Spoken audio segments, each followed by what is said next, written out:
Welcome to our 11th class of our Tomer Devorah, and today we have the esteemed Rabbi Shmueli giving class number 11, which says kindness to Avraham, and he's going to explain what that's going to be about. And we are going today to learn in the merit of the Refuah Shalema for Shoshana Elka Bat Eteldina, Aryeh Label Aryeh Label ben Italea, Moshe Mendel ben Sarah, Karen Chaya bat Shulamis. And so hopefully they'll have a Refuah Shalema and we'll have a wonderful class. Thank you so much. Yes. Okay, so we're going to start. There's the Yud Gimel Midos we're discussing, how we should emulate Hashem's ways. So we're up to the 11th one, which is Chesed LaAvraham. Before we start, I want to pose a question that I posed to my 6th grade last year. Okay, the question goes like this. If a kid comes every day and asks you for snack every single day, and he always doesn't have snack every single day, now, and you give him every day, so do you classify that guy as a loser or a Baal Chesed? Because is he basically, do you look at him as the guy's taking advantage of him, and he's just letting the guy take advantage of him? Or do you look at the guy as like, no, wow, this guy just gives and gives and doesn't stop. Like doesn't like make a calculation about how much snack he gave him this year and how much he's supposed to get back from. So how do you look at that? So many students, they were confused about, like, they wanted more details. They wanted to know, like, why is he not bringing snack? Does he not have any? Is he poor? Like, he's not poor. So yeah, I'm sure he gets. So they were more on the side of, like, a lot of them were like, he's a loser. The guy could just bring his own snack. Like, he's just taking advantage of the guy every single day. The guy's asking for the same guy, the same snack.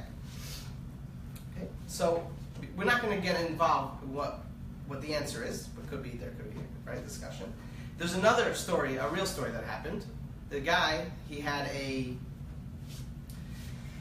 job. We'll call him Ruvain. He had a job, and let's say it's a half an hour drive, and he had a neighbor, Shimon, and Shimon always used to get rides.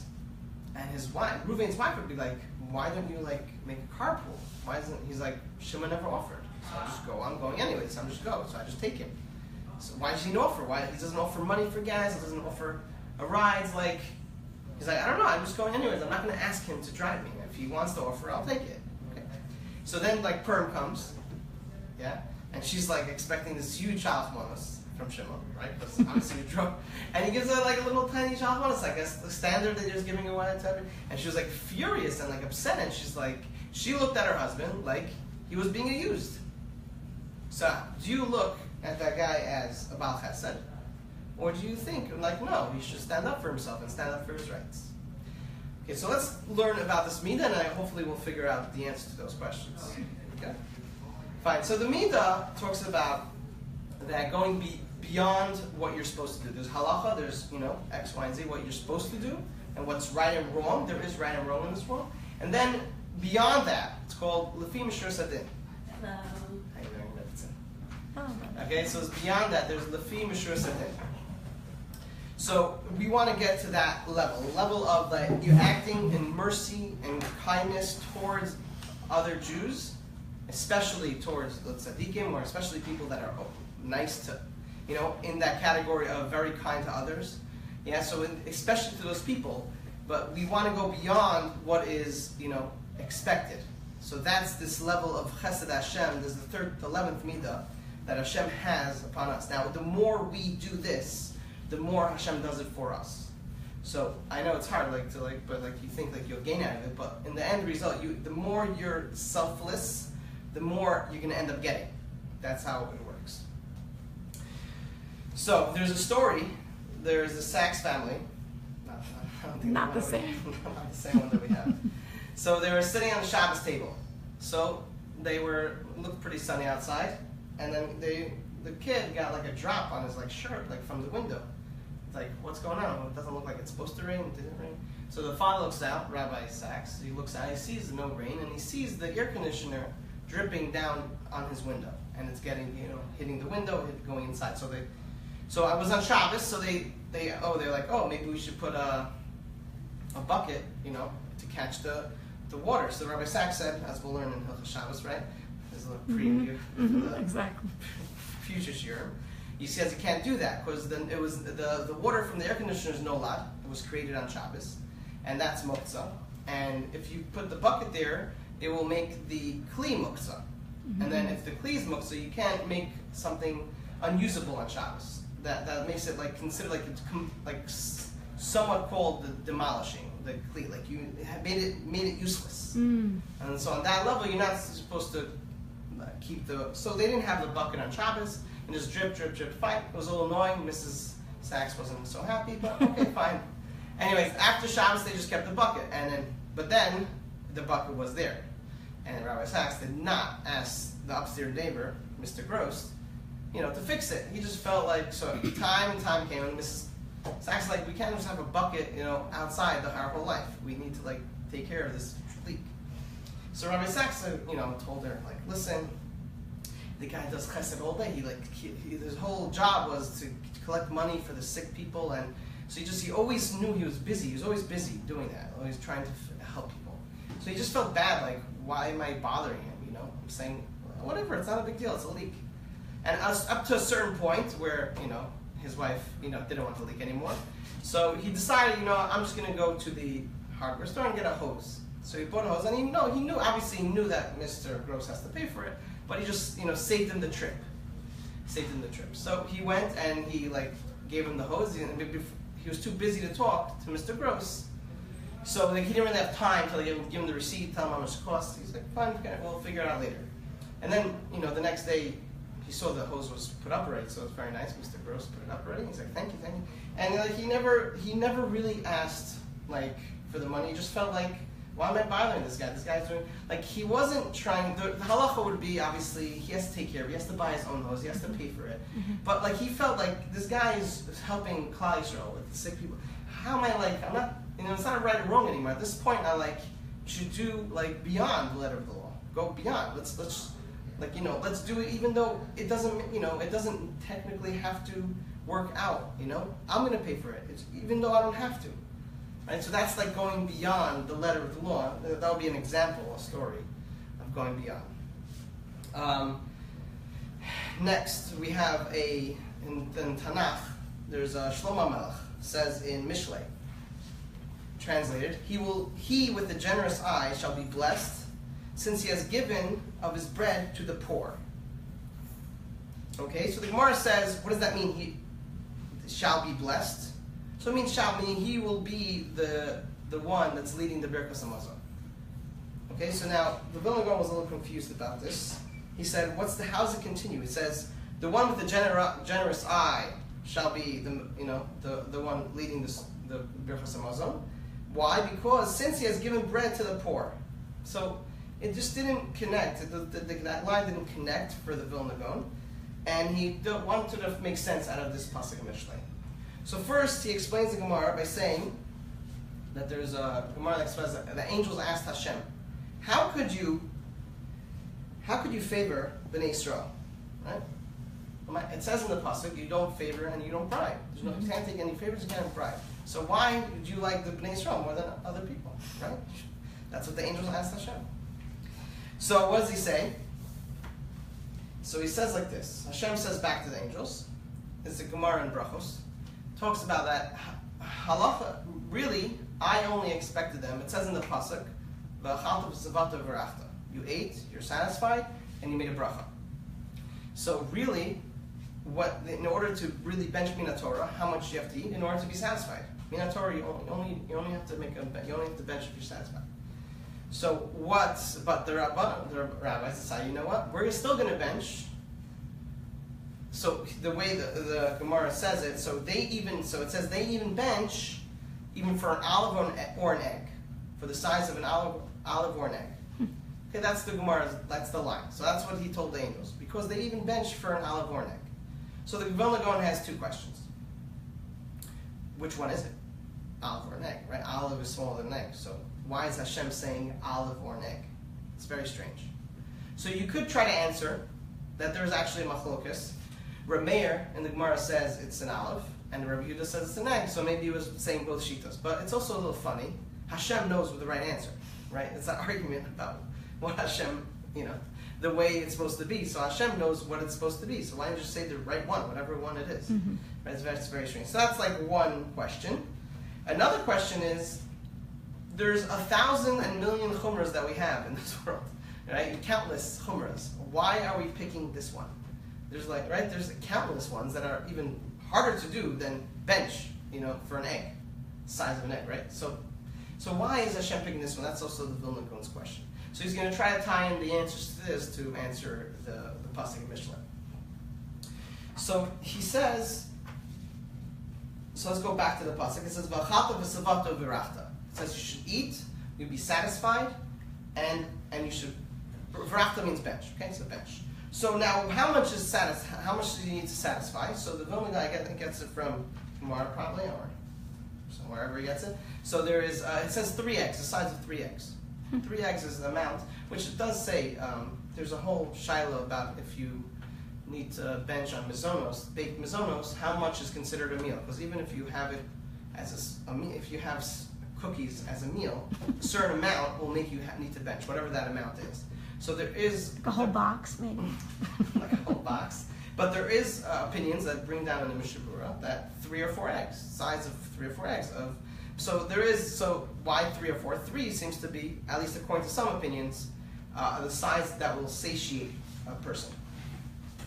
Now, so going back to that, so it says, so if you take 3 eggs, right, and if you divide it by 10 parts, according to some opinions, the Gra says, based on the Zohar, that according to some opinions, it will be equal to 1 kazayas, 1 aleph. If you take 3 eggs and divide it by 10 equal parts, that's not halacha lemaisa, but there is opinions that the Gra says that if you take it and divide it, you'll have 1 kazayas. And again, so what was going on in Shlomo's story, the one with the generous eye, what does that mean? He had enough to eat a meal, but he wanted to share it. He wanted to give away. So how much did he want to give away in order to have a minyan? So he wanted to give 9 other pieces away from his 3 eggs, which each one will have 1 kazayas. Or he says, and if you can't find 9 people, at least find 2 other people, right? Because if you don't have 10, you still have a zimun of 3 as the minimum. So right. So and if you have to take 3 eggs and divide by 3, we could all do that. That's 1 egg. So he's saying that what we're trying to see from that, what does that mean that you're going to bench? You created this zimun from your generosity of giving away the food, and you had enough to get even though you had a lot, you were satisfied with a little and sharing the rest with everyone else. Okay, and that's what it means. That he also playing it back to that. Why is Hashem saying to the angels, like this chumrah? Like, what does that mean, this chumrah? I think he's trying to bring out that it all ties in. That even though you were generous and we give away all our food and all we're left is with this little amount, that's why Hashem says He favors us. Like it's not the focus of like we're benching for this amount. It's more like a sign of like the reason why you have this little is similar to like the Mishlei, like because you gave out the rest. And that's meaning beyond what you're supposed to do. You don't have to give away all your food and have a little bit. But if you do, that is Hashem. That's where we see that Hashem shows the favor. That's his one reason. Like think about it. He could have said a million things about the Jews, right? They gave their lives up for they burned to death. Like there are a million things that the Jews have. I mean, I don't know. I hope the Torah. Like he could have said something. He focused in, according to the Gra's understanding, at least, he focused in on the chesed that someone does, and that he shares what he has, and he helps Klal Yisrael with a generous eye. And that is like the focus of what Hashem had to say about Klal Yisrael, why he favors them over everyone else. But I would have said like maybe like they accepted the Torah, no one else accepted. I always thought that would be like the dialogue, but it had nothing to do. It seemed like that was the focus. It's very, very powerful. The eyes of Hashem. Chesed is right. It's like amazing. Further along. I asked my Rabbi this week, one of my Rabbi. I just happened to randomly call him, or he called me, and I didn't ask him a question. So I asked him like, should I?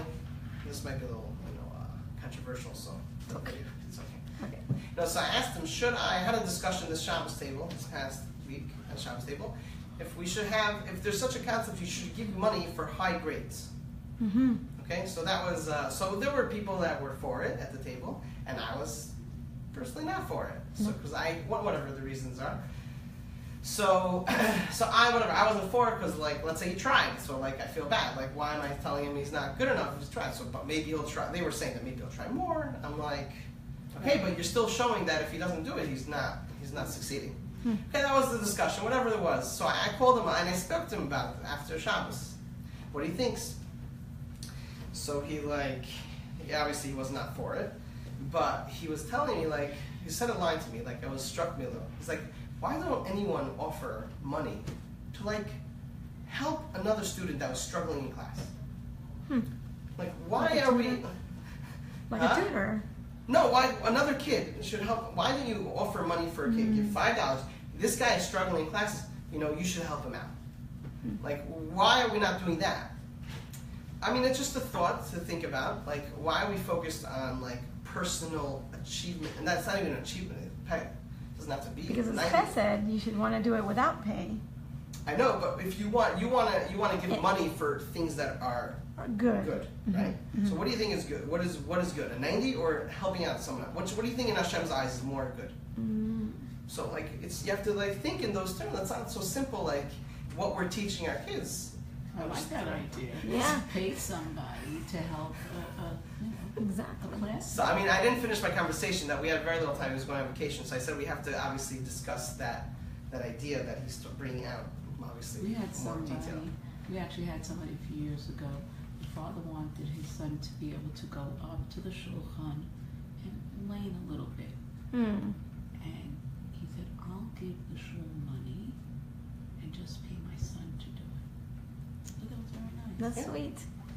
The Very father sweet. wanted him to do it, and he thought it'd be more attractive if he was getting paid for it.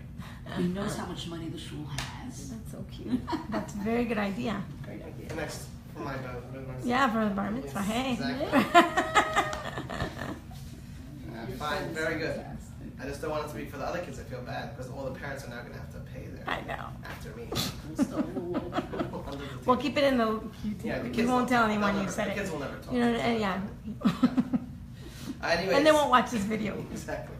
Example. Okay, another example in Tanakh. It says in the morning davening after the Akedah, it says, as I quote in English, just as Avraham Avinu subdued his mercy in order to do his will wholeheartedly, so may your mercy subdue your anger. So this is talking about Avram, the last test of Avram, where Hashem asked him to shech Yitzchak, and he did it. So we ask for Hashem's mercy. Why? Because just like it's a very weird line. That's why it's very confusing. Just like Avraham subdued his mercy, meaning he didn't have mercy, meaning at least on the surface, like he didn't care about if it looks like he's killing his son, because Hashem, he's just going to obey Hashem, whatever Hashem says, even though it shows that he had to stop, not be mercy, not have mercy. So because he did not have mercy, Hashem should have mercy on us. It sounds like a very weird line if you think about it, right? Okay, I think we agree. So we're going to answer this there is a medrash on the story of Avraham when he was going up to Sheth Yitzchak. So the Satan came over to him and said, listen, what are you doing?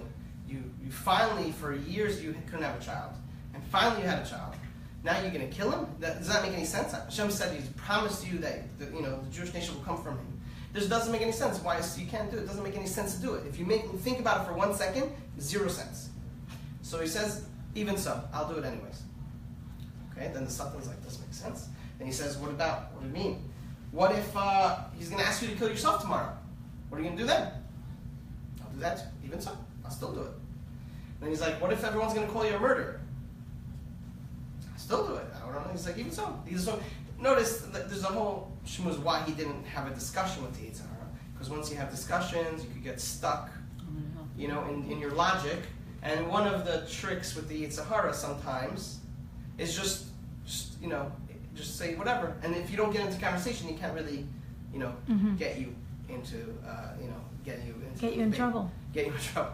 So it's funny that the third one, the last one, I don't know, some people call you a murderer. It was also very funny. We could look into that later. How is that the third, if I can't get you on the first two, then I'm going to get you on this one?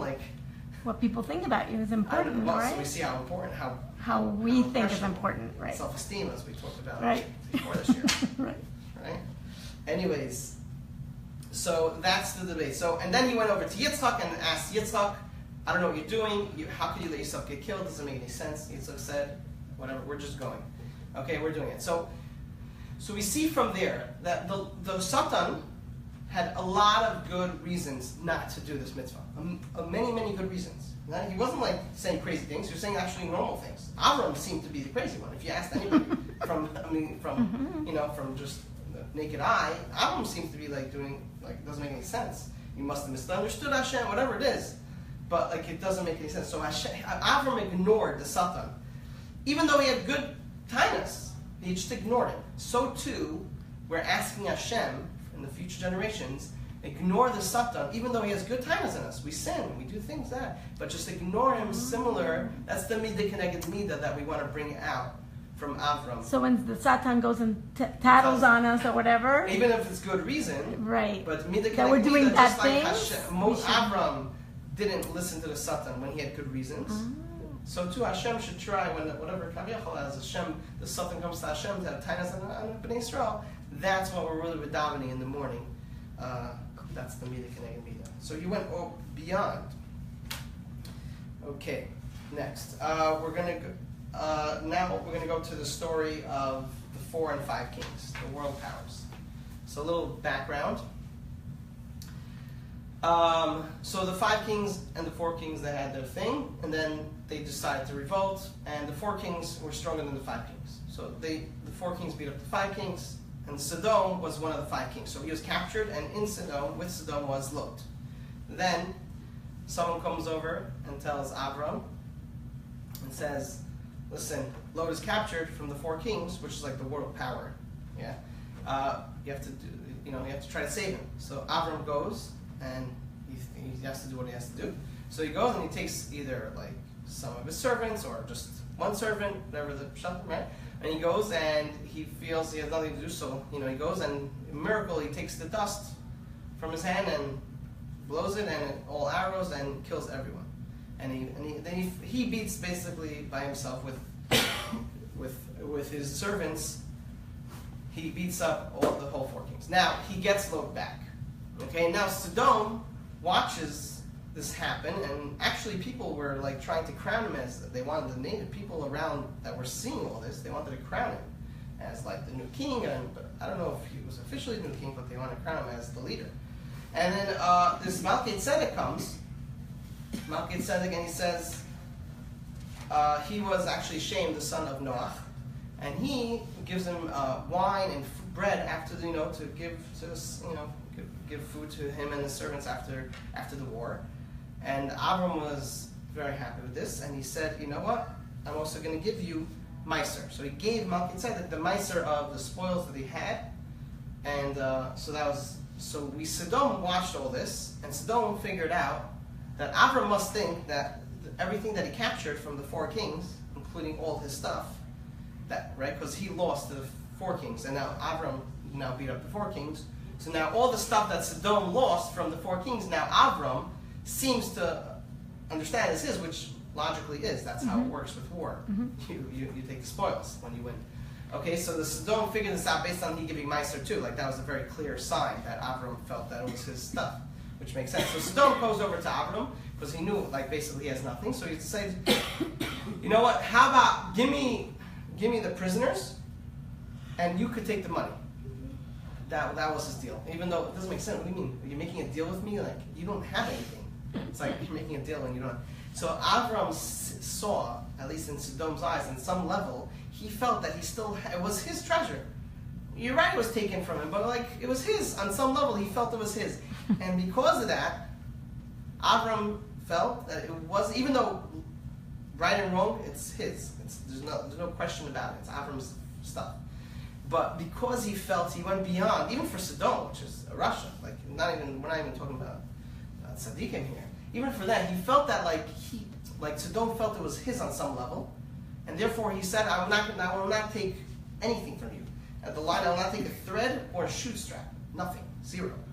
Because he felt that he might be feeling of taking it. So he went again beyond. And because of that, he had a schus.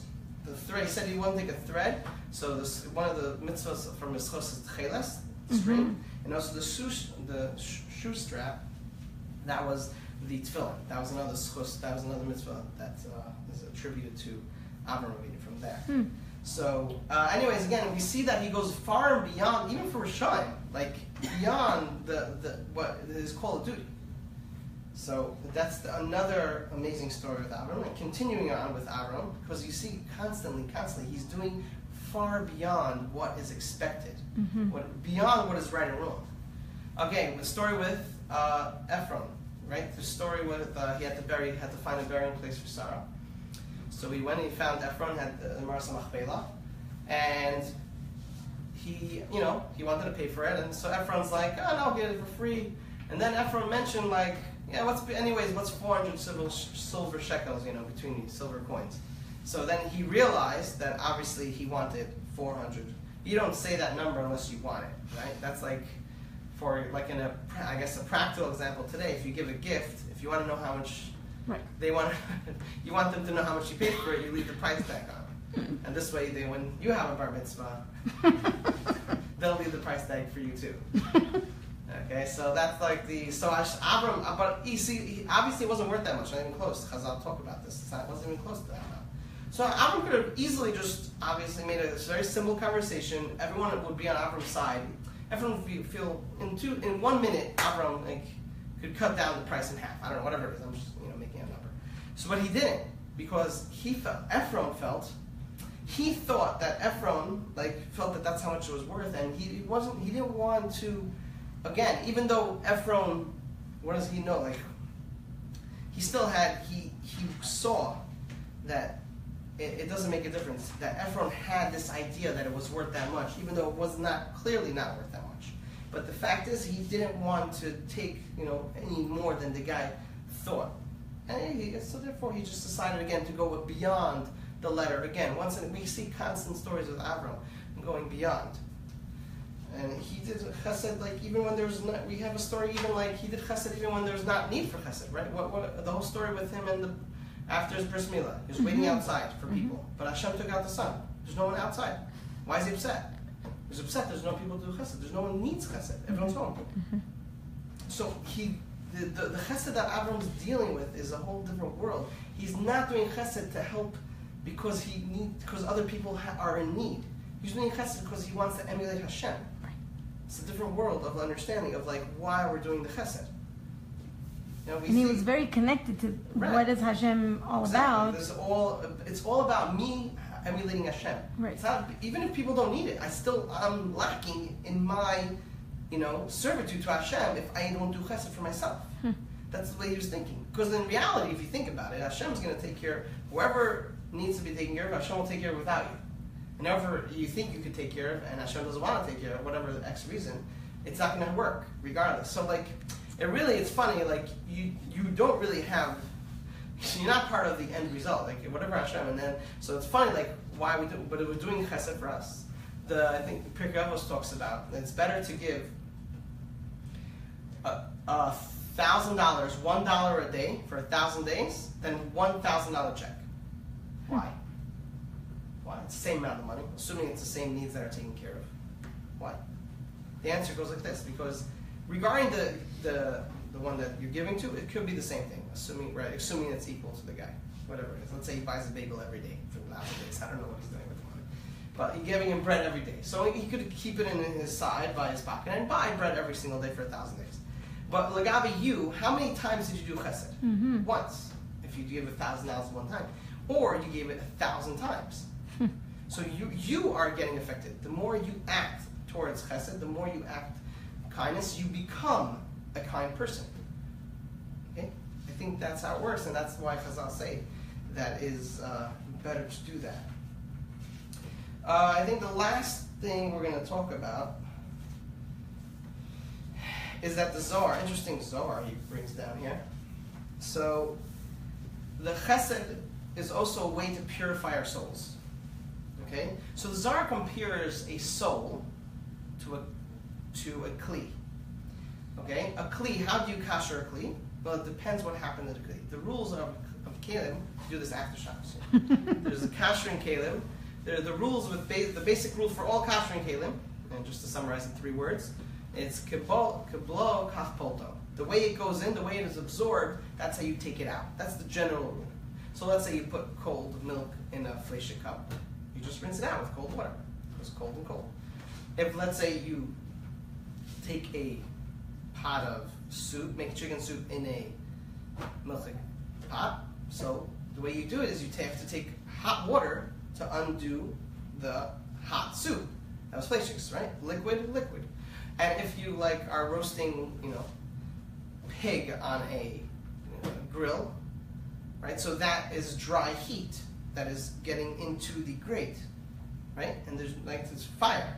So you now have to take a blowtorch and burn out the grate. That's what they do. That's what they do in these Pesach programs. What do you do with the stoves? You have to blowtorch it until it becomes red hot.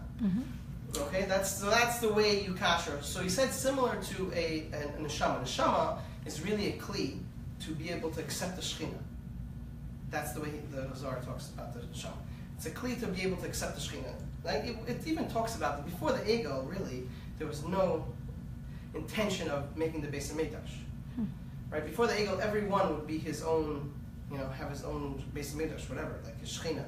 And before that, once we had the Egel, we had to centralize the Shekhinah. But before there was such a concept that each neshama has the capability of, the Shekhinah, getting held inside. So the question is, when someone is nifter, so how is Gehenna? So he says, Zohar seems to be quoted here, the way the Yitzhar affected you is the way Gehenna affects you. For meaning, if you're a little Russia, not such a big Russia, so then you'll have the boiling water, right? It would be, if you're a big Russia, then you'll have the actual fire that you need, from the actual Gehenna. You have to go through the actual fires. And if you're, so it says if you're righteous, and how you're purified through the cold water alone. What does it say? It says the mercy and kindness that is practiced in their lifetimes cool their Yitzhar. Therefore, the fires of Gehenna have no power over them. It is enough for them to immerse once in cold waters of purity and then ascend directly to Gan Eden. That's the line. Right? So basically, the chesed that you do, and the kindness and the mercy that you have on people, it seems he's saying, the Zohar, is that will cool down the fires of Gehenna. And all you're going to need after that is just cold water in Shemayim. And he goes one step further. That's only when after you're nifter, the 3 levels. But what about now, when you're alive? He says it's like a kli cheres. Kli cheres is like earthenware. So what is the halacha about earthenware? What are you going to do? You can't. So it says you break it. So he said that's the line that that's quoted. You break it, basically you can't do anything about it. So he says, what is the breaking? That's the humble. When you humble yourself and do tshuva, and that you focus in on that, that's how you could undo everything also when you're still alive. You're like a kli cheres, you still have the opportunity to do the tshuva, and then that would be the purification by itself. So obviously we saw a lot today how it is important is this midah for all our lives, and we should implement this. And to answer the question, I think our questions in the beginning of this year, I think it's pretty clear from after this that you're not a loser. You're a Baal Chesed. What was the question? Well, I posed a question to the class in my 6th grade class last year. If let's say a kid asks for this thing, Reuven asks Shimon every single day for this snack, and he never brings snack.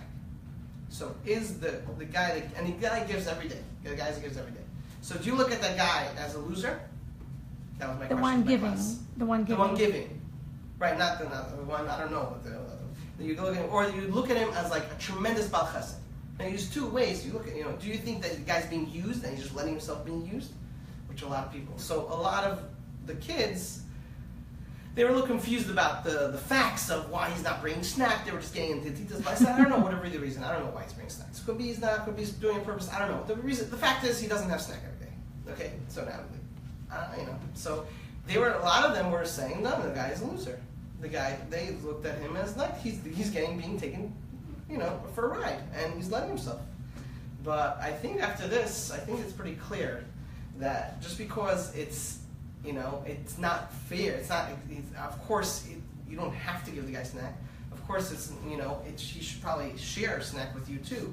But sometimes you just have to go beyond, and that will make it a better world. Amen. Very nice. Thank you so much. That's a beautiful, beautiful share. Look forward to your Hilchos Shabbos. Oh yes, very exciting. I put a little preview there. Yes, you did. Thank you.